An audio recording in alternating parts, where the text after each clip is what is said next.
Émotion. Si vous vivez un moment difficile, ne blâmez pas la vie. Vous êtes juste en train de devenir plus fort. G.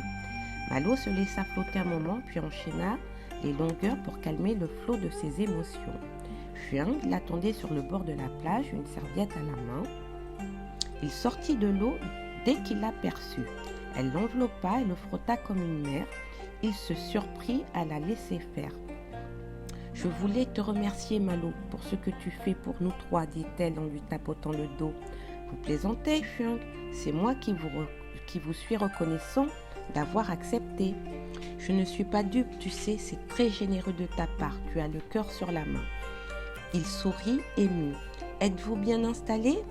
Fuang marqua un tour avant de répondre, comme si elle savourait l'émotion qui l'habitait. Oui, nous sommes comme des rois. Je partage ma chambre avec ma fille, Quiet, et dans celle d'à côté. Ils ne dorment pas ensemble? Fuang sembla surprise par la question. Malo n'insista pas. Les traditions thaïlandaises étaient bien différentes des siennes. Comment ça, ensemble? Demanda Fuang. Chez nous en Occident, quand deux personnes sont mariées, ils font chambre commune. Fuang pouffa de rire comme une enfant. Ils ne sont pas mariés. Excusez-moi, je croyais, vous ne m'avez pas dit que Quiet était votre gendre. La vieille femme rit de plus belle. Qu'y a-t-il de si drôle? Le questionna Malo. Quiet est mon gendre, en effet, mais c'est le mari de ma fille aînée. Le visage de Fuang s'assombrit et sa voix s'érailla. Elle est morte il y a 9 ans. Des larmes montèrent aux yeux de Fuang et glissèrent sur ses joues. Malo s'en voulut de ces questions indiscrètes, puis très vite il remarqua l'esquisse d'un sourire sur le visage de la vieille femme.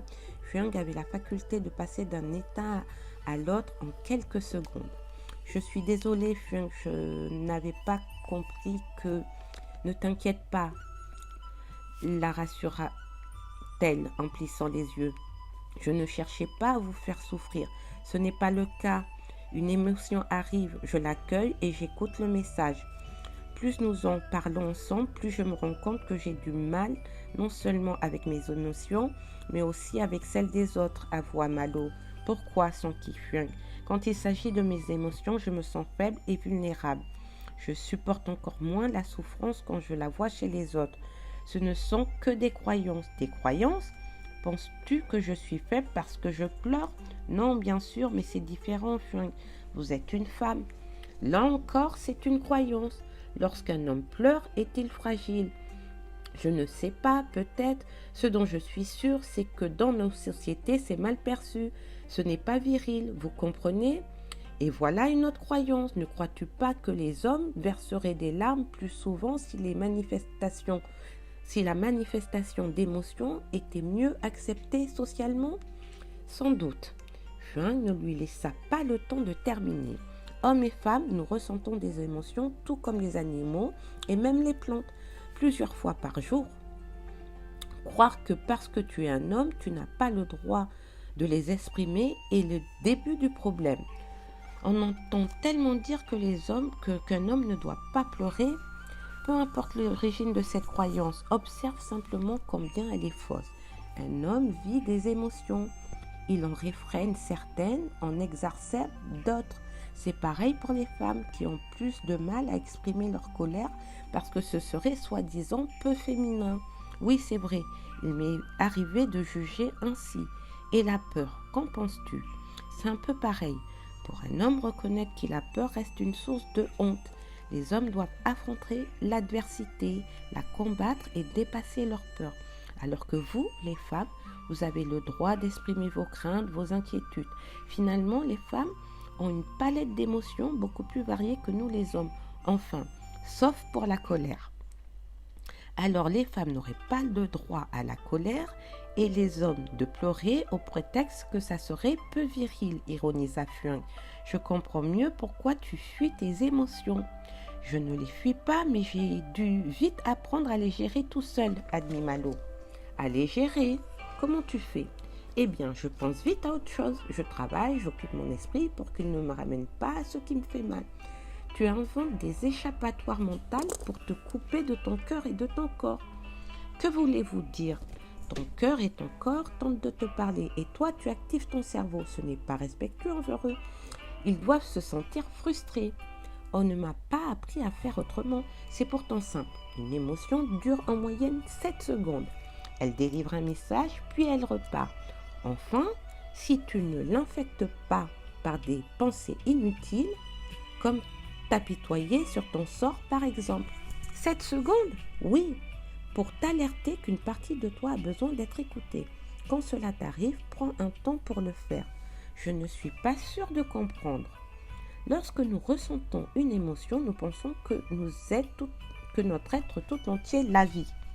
Mais en réalité, seul un fragment de nous est triste ou a peur ou est en colère. Rassure cette parcelle de toi, donne-lui de l'attention. Elle ne sera plus seule car tu seras là pour cette partie qui souffre. Personne ne peut le faire à ta place. Aussi éloignés qu'ils étaient de sa vision du monde, Malo se laissait toucher par les mots de Huang. Celle-ci continua. Toutes les émotions sont vitales, aucune n'est à rejeter. Seulement, elles ne provoquent pas toutes en nous les mêmes effets. Pouvez-vous préciser? Demanda Malo.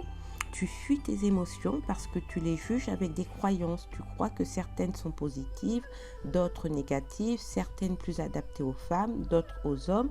Or, il n'en est rien. Elles ne sont rien de tout cela. Elles sont toutes essentielles dans la mesure où elles te permettent d'accéder à un autre niveau de compréhension. Malo restait silencieux, se concentrant sur les paroles de Huang. L'émotion a pour fonction de te délivrer un message ou, plus exactement, de t'avertir d'un dysfonctionnement. Par exemple, la peur te prévient d'un danger pour que tu puisses t'en protéger. La colère t'aide à affronter la menace ou vise à te faire réagir face à une situation qui te semble injuste. La tristesse te permet de t'adapter à une perte, elle participe au processus de deuil. Quant à la joie, elle est l'émotion qui rend douce et agréable l'existence. La joie favorise l'ouverture aux autres, elle est le moteur de la vie et donne du courage d'entreprendre. Peu à peu, Malo commençait à comprendre. Huang reprit. Ainsi, dire qu'une émotion est positive ou négative n'est qu'un jugement pour mieux garder le contrôle et nous arranger avec nos croyances. C'est juste, mais certaines émotions sont quand même moins agréables que d'autres. C'est vrai, jusqu'au moment où l'on se familiarise avec elles, nous pouvons même prendre appui sur ces émotions désagréables et nous en servir comme un tremplin pour rebondir vers ce qui nous anime et orienter notre attention vers des situations plus proches de nos préférences. Expliquez-moi, prenons l'hypothèse que notre état naturel est le bien-être, puisque c'est à ce à quoi nous aspirons spontanément.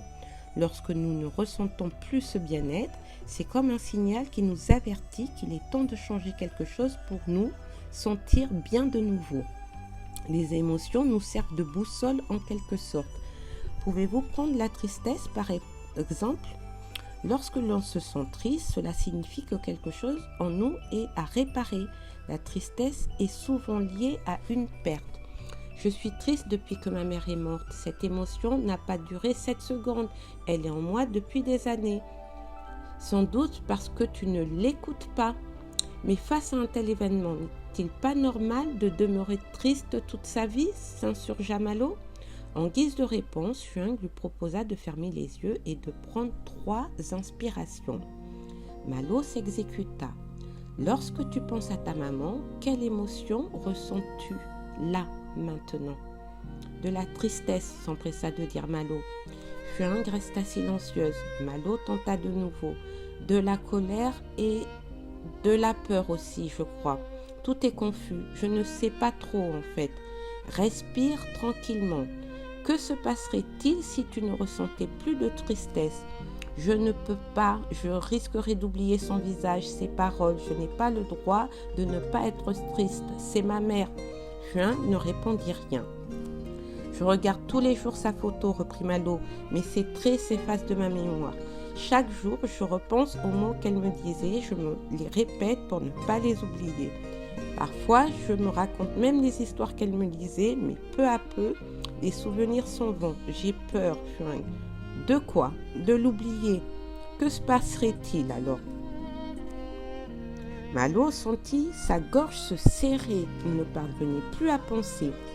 Fuang réitéra sa question. Elle savait qu'elle venait de lancer une flèche suffisamment maîtrisée pour ne pas briser son armure, mais juste permettre aux émotions de se libérer. Je serai seule au monde, prononça Malo en éclatant en sanglots. À présent, il gémissait, la tête entre ses mains, déversant avec abondance les larmes retenues depuis tant d'années. Fuang attendit un long moment, le regard tourné vers l'horizon. Malo finit par attraper sa serviette et s'essuya le visage. Les yeux rougis et boursouflés, il se redressa tandis que les larmes continuaient à glisser le long de ses joues. « Je suis désolé, gémit-il. Chut, laisse la place à tes émotions. Accueille-les, elles te parlent. Abandonne tes réflexes et ton système de défense. Respire profondément. » Fuang inspira puis expira fort pour lui donner l'exemple et il l'imita les yeux fermés. « Que ressens-tu » finit-elle par demander. « Un soulagement. Je me rends compte que je gardais en moi cette tristesse. »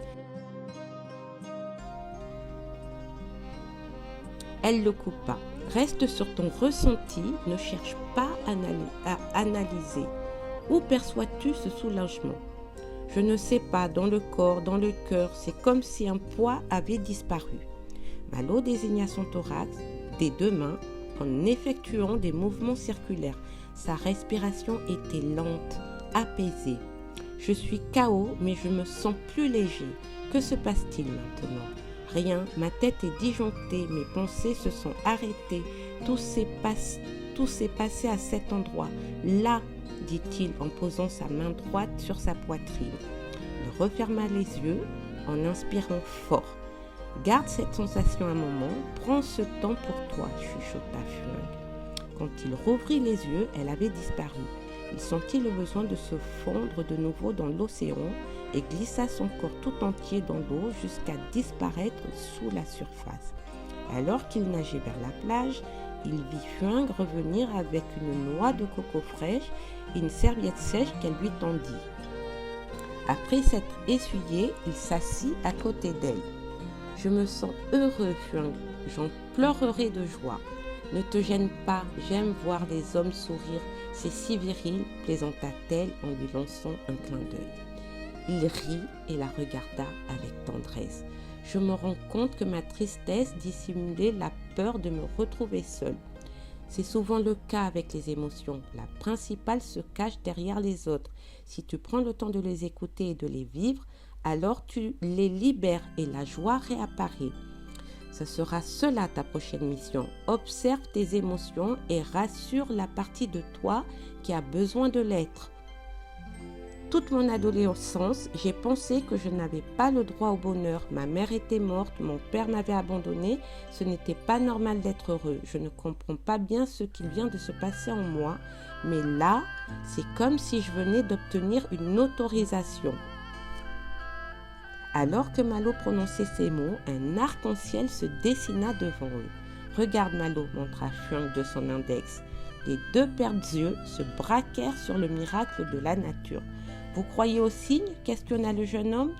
Fuang haussa les épaules avec une petite moue de contentement. « Il n'y a pas un nuage, pas une goutte de pluie. C'est incroyable, » murmura Malo. « J'ai le droit d'être heureux. Je peux laisser ma mère partir. » L'arc-en-ciel s'intensifia et une nouvelle émotion gagna le cœur de Malo, qui laissa d'autres larmes s'échapper. « Je ne m'arrête plus de pleurer. Comment je fais pour stopper le flux maintenant ?» demanda-t-il en riant et pleurant à la fois. « Accueille ce qui arrive. Ce sont peut-être mes larmes qui sont à l'origine de ce phénomène. Qu'en dites-vous ? Et toi, qu'en dis-tu ? Moi, je crois que c'est ma mère qui vous exprime sa gratitude, Fuang. » Il se tourna vers elle, l'enlaça et la remercia. « C'est moi qui te suis reconnaissante, » chuchota Fuang. « De quoi ? Lorsque je t'ai parlé de ma fille aujourd'hui, la joie est venue emplir mon cœur. Je n'ai pas compris sur l'instant. Puis, je me suis rappelé que cela faisait 9 ans qu'elle est partie vendredi. C'est le jour où je t'ai rencontré. » « Quelle coïncidence !» s'écria Malo Ou pas, je ne crois pas au hasard. La joie qui m'habite est inexplicable. Elle vient m'alerter qu'une boucle est bouclée. Malo ne comprenait pas tout ce que Fung lui confiait, mais il ressentit son bien-être et il était heureux d'en faire partie. Du premier arc-en-ciel naquit un deuxième. Les âmes ont leurs secrets.